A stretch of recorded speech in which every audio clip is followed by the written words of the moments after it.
as you can see, we are no longer in Alaska. In fact, we have moved ourselves about 2/3 of the way home. Yep. It was time for a leg stretch and a little bit of a relax. So while here in Montana, I messed that up on 2 previous recording tries. We are at Makoshika State Park, which is just outside of Theodore Roosevelt National Park. It kind of sits across the border. Yeah, it's like just across the state border here. It's a really neat area, sort of a badlandy area. Yeah. It was warm, 75 degrees and sunny, a little bit different than we had most of the time in Alaska. So yeah, we're gonna check this place out and explore it. Just got here pretty late in the evening, so we're going out for a very short sunset hike at Danielle Gabriel something, I don't know, I'll put it down below. I think that's right though. I think it's Danielle Gabriel Sunset Trail Hike Loop, something like that. Anyway, you've already read it. Yeah, here we go.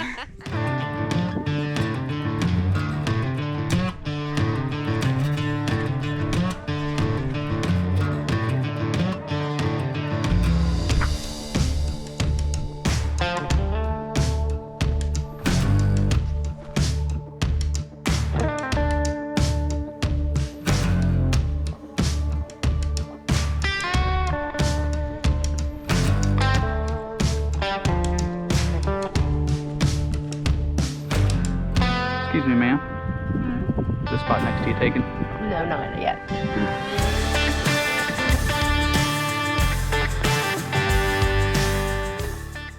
Our trek, which began at the campground, wrapped up at a mere 1.3 miles and 170 feet of elevation gain, making it a distance that about anyone can enjoy.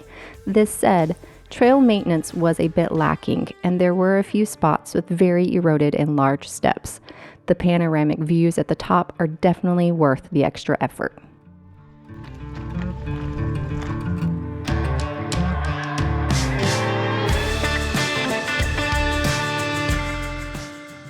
Well, last night was honestly lovely. The breeze came and went. We had we've used all of our wood pellets with our solo stove. It was really a lovely night. Yes. About 2 a.m. some rain moved in. It was only like a 20% chance of less than 0.01 inches. Yes.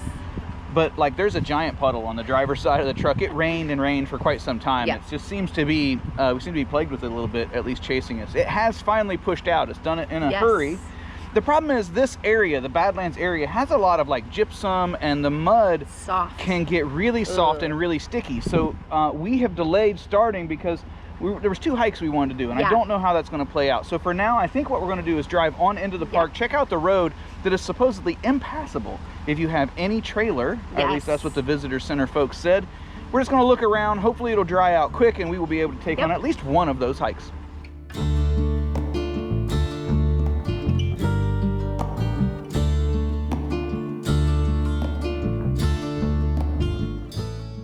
Nestled in the eastern Badlands of Montana, Makoshika stands as a testament to the state's untamed wilderness while being a stone's throw from civilization.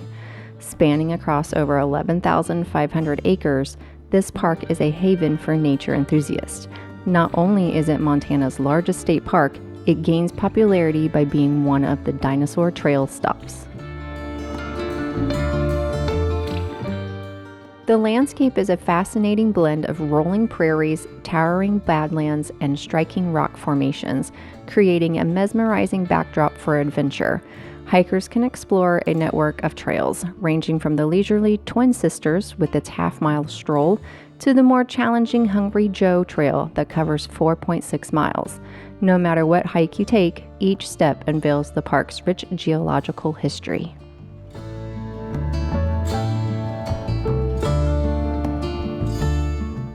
So we stumbled into some really spectacular campsites. I'll show you a little bit more B-roll of them here when I hush up.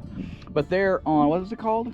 It is the Pines on the Mountain area campground, and it's actually on Side Road. Yeah, it's just called Side Road. We're driving around stalling a little bit. Anyway, back to these campsites. So the thing about these campsites, I think they're supposed to be tent sites. And as an overlander, we always fall somewhere between. Like when we're booking in a state park or something, we often say that we have a truck camper because it's what we're most like.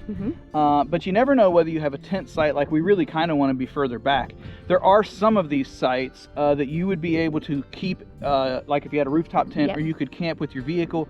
I definitely would have stayed here versus camping. Not that there was anything wrong with our campground. It was actually really nice, but this and these views, because we're actually standing in one of those campsites, are really quite spectacular. Now, we found this because we're stalling. And we're stalling a bit because we have experience from a previous trip out in this area, in this badlandy kind of soil. It changes, the traction changes drastically with even the smallest amount of moisture. And we got really quite a bit of rain. I'll try to research it and put down below the volume of rain, but some of the streams that would normally be dry are all flowing.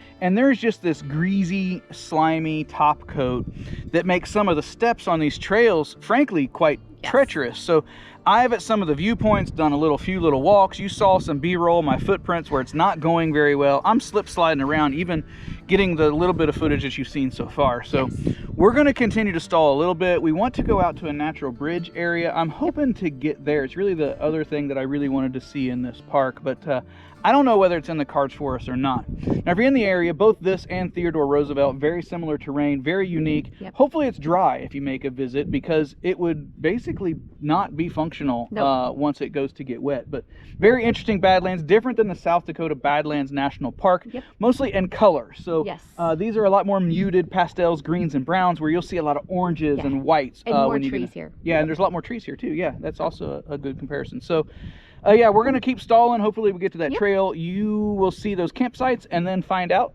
right now. This is campsite 28. You would need to parallel park. By far our favorite, campsite 29. And how about sites 29's picnic table views?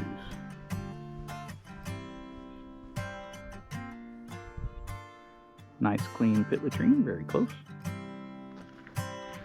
And site 27, again, a little bit of a parallel park. Might be a little tricky to get leveled up, but not too bad. And again, absolutely spectacular picnic table views. 26 would also work, although very much set up for a tent. And 25, which is absolutely more tent friendly. But if you're tenting, this one's pretty nice.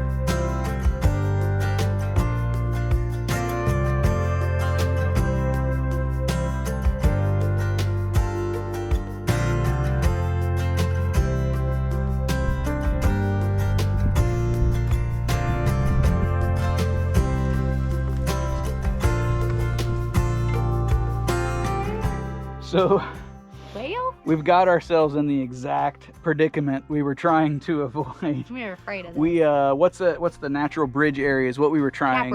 Cap Rock and natural bridge trails, what we were trying to get to. And when we started down here, we thought that it had dried out enough, and then we've hit a low section here, and it has not. And actually, this little bridge, it was clear. It was clear. We can't make it that way, and then where I'm standing, we can't make it that way. It looks like nothing on the camera. I know it does. It looks like, Jay, what? Come on, you can. It is so slimy. So we're literally we're waiting. I think there was another gentleman down here. He slipped, and a lot of that stuff you see back there behind Alana was from him, who finally made it up on all fours. We're just gonna wait right here at the bridge because there's a breeze. The sun comes and goes, and you can see the drying happening. So I'm trying to stay optimistic that this will still clear up, but. You know, they say that all of the trails are hazardous, not difficult, hazardous when wet. Yeah. It's real. So listen to us, learn the lesson that we have already learned once before.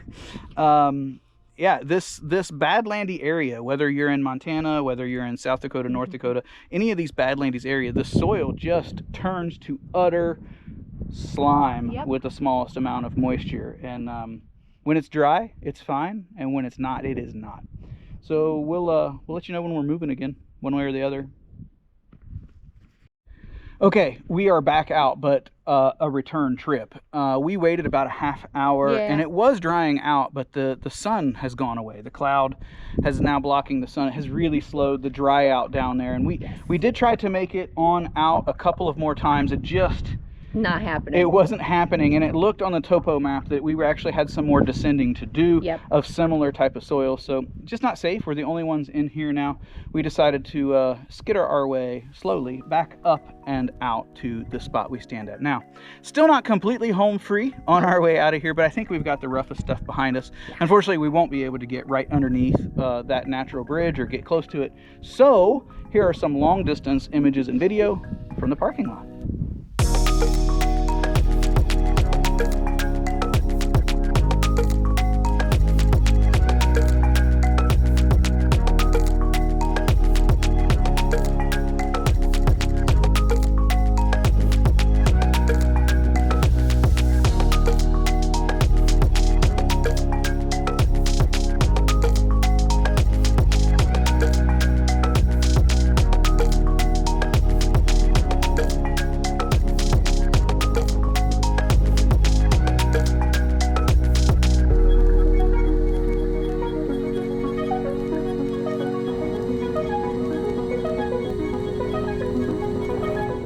Well, there you go. We have moved on. We are actually at our campsite this evening, about an hour east of Makoshika. We mispronounced it earlier. At least we think that that is the correct pronunciation, Makoshika State Park in Montana. We are now in North Dakota.